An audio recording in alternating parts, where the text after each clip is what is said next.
Recuento de los hechos. La presente sentencia tiene como fin decidir el recurso de casación contra la sentencia proferida por el Tribunal Superior del Distrito Judicial de Antioquia el día 27 de noviembre del 2012, en la cual 8 familiares de 6 de los 73 trabajadores que murieron tras explosión en la mina San Joaquín y quienes tenían un contrato de oficios varios contra la empresa empleadora Carbones San Fernando S.A. En la sentencia se narra que estos trabajadores tenían un salario de vengado de 1.400.000 pesos a la fecha y cumplían 2 turnos de trabajo en sus actividades, el turno de 6 de la mañana a 5 de la tarde y de 5 de la tarde a 6 de la mañana. El accidente se presenta el 16 de julio del 2010 en el turno de la noche, aproximadamente a las 10:45. Se regenera una explosión de gases que causó la vida de estos 73 trabajadores y que sus personas familiares reclaman se les reconozca y se les pague la indemnización plena por perjuicios consagrado en el artículo 216 del Código Sustantivo del Trabajo, esto es, por perjuicios materiales, daño emergente y lucro cesante consolidado y futuro, y morales con cada uno de sus reclamantes en condición de cónyuge, hijo o hermano de cada uno de los causantes. En la presente sentencia están también los padres y hermano de una de las personas que fallecieron tras este accidente.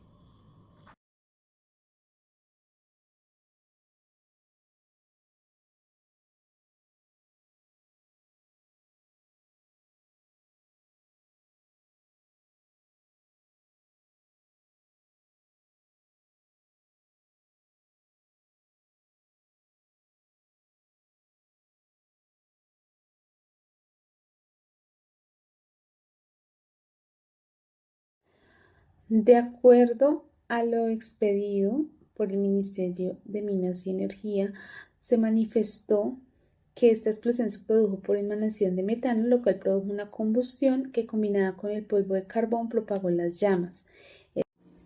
Entre las posibles causas que se mencionan en la sentencia se hablan de locales inapropiados en los cuales debía existir instalaciones independientes de entrada y salida de aire cada 50 metros y esta mina solo contaba con su entrada principal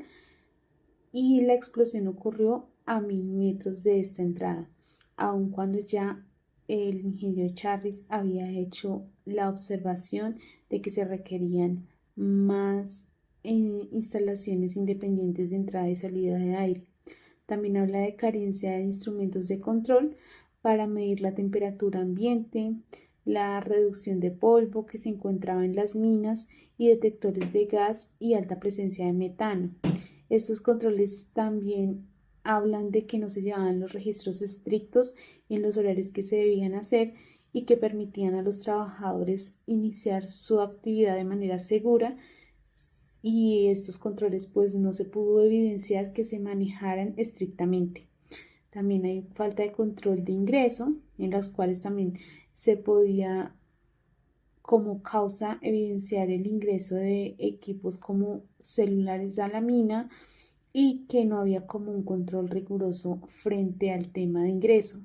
También había inexistencia de barreras, en específico del polvo inerte de carbón, que fue aquel el que propagó las llamas, aun cuando en los mismos informes del ingeniero Charles se había establecido esta recomendación. Buenos días, continuamos entonces contando de forma concisa la historia procesal del caso que se viene analizando. Partimos de que efectivamente el primer hecho se da el día 16 de junio de 2010, cuando ocurrió la explosión en la mina San Joaquín, operada por la empresa Carbones San Fernando S.A., en la cual fallecieron 73 trabajadores. El caso como tal inicia el día 24 de mayo de 2011, cuando 6 de las familias de las víctimas deciden interponer una demanda ante Carbones San Fernando S.A., alegando que no tenían las suficientes medidas de seguridad para operar la mina y efectuar las labores de trabajo y que por ende, acogiéndose al artículo 216 del Código Sustantivo de Trabajo, solicitan una indemnización por los daños y perjuicios tanto materiales como morales que sufrieron. Como primera respuesta por parte de la empresa se tiene de que efectivamente reconocen el vínculo laboral, los horarios definidos, el salario establecido y que en la fecha definida también se dio el accidente de trabajo. Sin embargo, no reconoció ninguna responsabilidad ante este. En primera instancia, el juzgado promiscuo del circuito de Amagá, Antioquia, el día 4 de octubre de 2012, falla absolviendo completamente a la empresa. Ante esta primera decisión, los demandantes deciden apelar y en segunda instancia, ante la Sala Laboral del Tribunal Superior de Antioquia, se confirmó el día 27 de noviembre de 2012 la misma sentencia, en el cual el tribunal pues reconoce que si efectivamente pues la ocurrencia de un accidente de trabajo da derecho a al reconocimiento y pago de unas prestaciones asistenciales y económicas, y de que en caso tal de que se compruebe debidamente la falla de la culpa del empleador, este deberá adeudar pues una indemnización plena por los daños y perjuicios que se presenten, siguiendo lo establecido en el artículo 216 del Código Sustantivo de Trabajo. Adicionalmente, apoyándose en la jurisprudencia, cita la sentencia de la Suprema de Justicia con el radicado 23489-2005,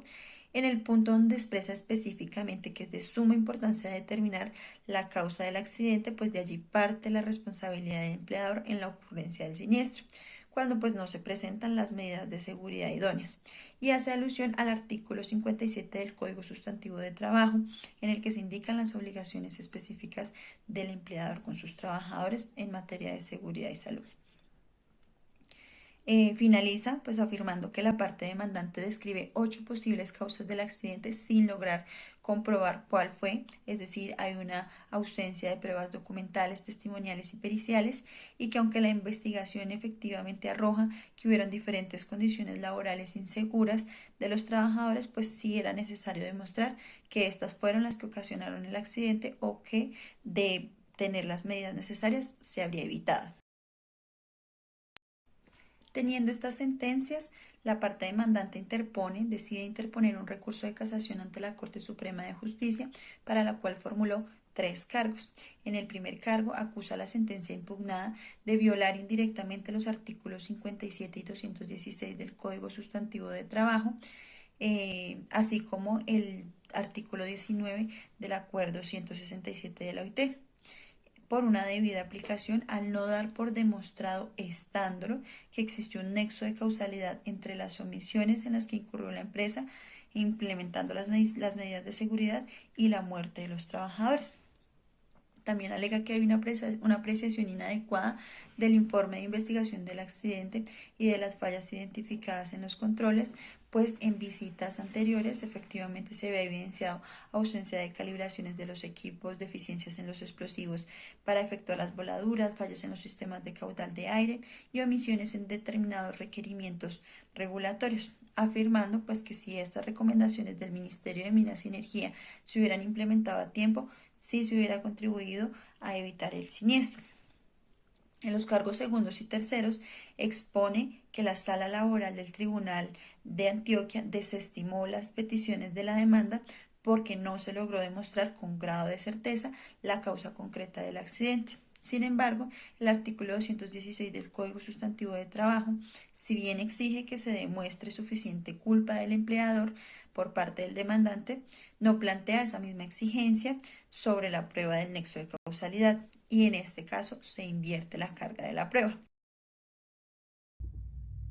En la normativa encontramos el Código Sustantivo de Trabajo en el artículo 57, numeral 2. Obliga al empleador a garantizar condiciones seguras de trabajo, proporcionando locales apropiados y elementos adecuados de protección para accidentes y enfermedades profesionales.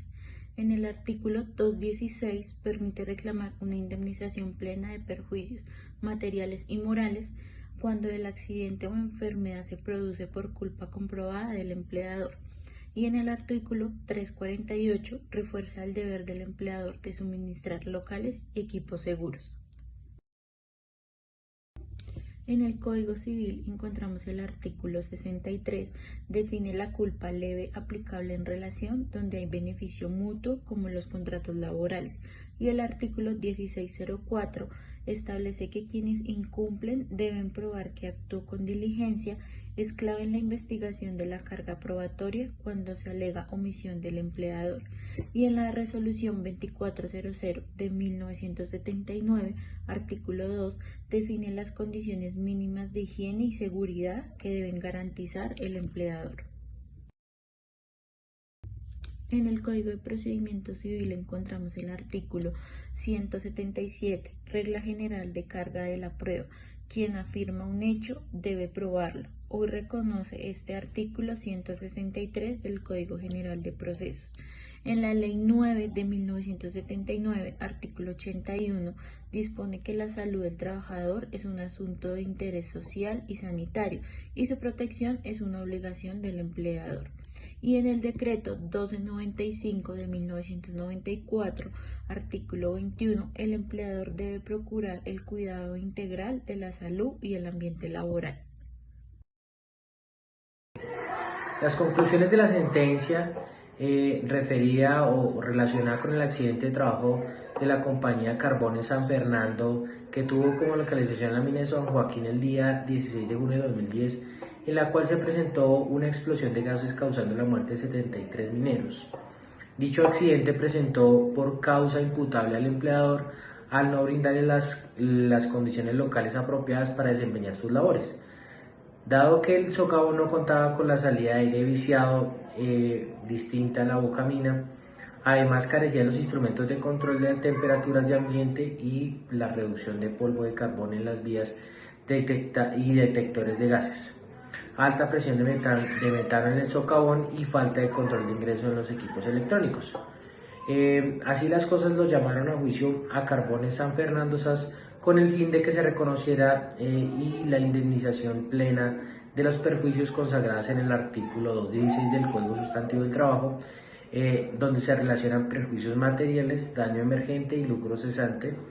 consolidado y futuro, y perjuicios morales para cada uno de los reclamantes en condición del cónyuge, hijo o hermano de cada uno de los causantes, más las costas del proceso. Así las cosas, entonces, las conclusiones derivadas de la sentencia referida en este caso fueron las siguientes. Primera,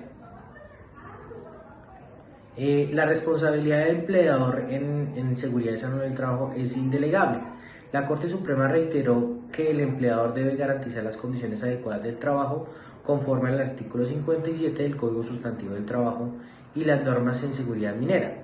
La omisión de las medidas mínimas de prevención configura la culpa patronal, aún en las actividades peligrosas como la minería.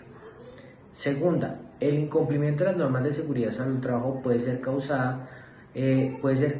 de indemnización plena. Se comprobó que Carbones San Fernando no implementó mecanismos eficaces de ventilación, monitoreo continuo de gases, ni usó explosivos seguros, incumpliendo así sus obligaciones legales. Esto se fundamenta en la condena para pagar la indemnización plena de perjuicio bajo el artículo 16 del Código Sustantivo del Trabajo.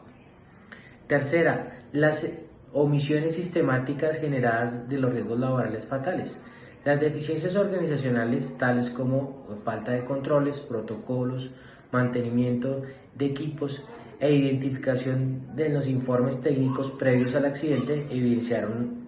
a un patrón de negligencia que culminó con la explosión que causó la muerte de los 73 mineros.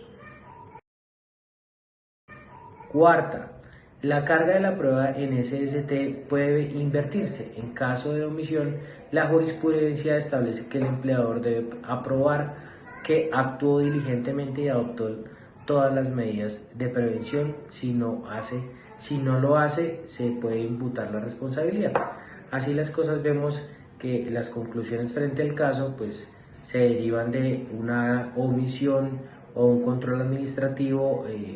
o control que debía hacer la empresa para generar espacios de trabajo saludable que permitieran garantizar la salud de los colaboradores. Así las cosas, pues